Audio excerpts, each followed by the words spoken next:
I will be brutally honest with myself and you. I think that there is very little chance that by the end of this year we'll be signing comprehensive peace agreements with our Palestinian neighbors. But I said to many of you in the past, and I'll say today, and I'll continue not just saying that but doing that. Not having comprehensive peace agreements doesn't mean that in the meanwhile we necessarily have to shoot each other.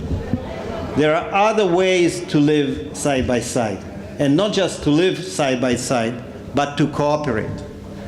And I have to say that sometimes the same feelings that I just described, the feeling of pride when you are far away from the state of Israel and people across the table are talking to you about their desire to cooperate more in the field of technology, startups, water resources, agriculture, you name it. And they are familiar on the first name basis with different inventions and different products produced in the state of Israel. And 100 miles away from here, I ask myself, is there no need for Israeli know-how in agriculture, in technology, in water resources, environment protection? Everything's fine. So I think that for us, when we start talking about trust-building measures and the positive messages, these are the real trust-building measures. Doing things together, helping each other, cooperating is a real win-win, not just in terms of the diplomatic language. In practical terms, this is a win-win situation. And here I think parliaments can play a very important role.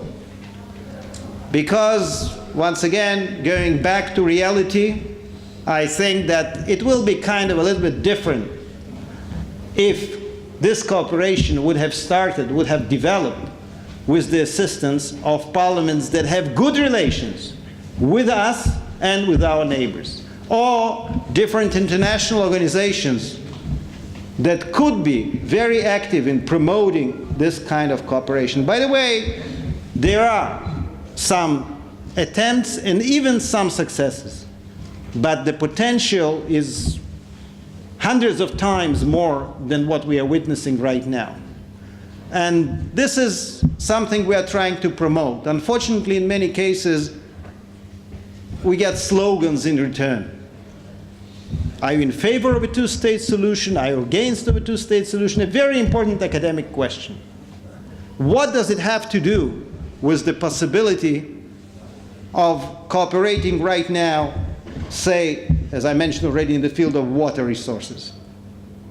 Will we get to the situation where finally we will sign comprehensive peace agreements? And then what? We'll start another conflict because of the water resources, like as if we were in the Middle Ages or something?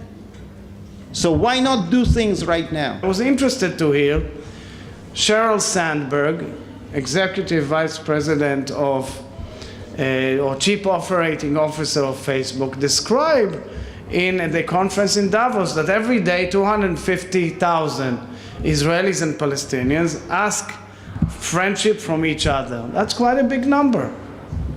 So all I'm trying to say is that whilst we face challenges and risks and dangers and problems, believe me, you know all too well that this is a very impressive country and a very impressive democracy. And we have to preserve it as such. And sometimes it's difficult for people to comprehend that the fact that people say blunt things doesn't mean that the general public feels it this way.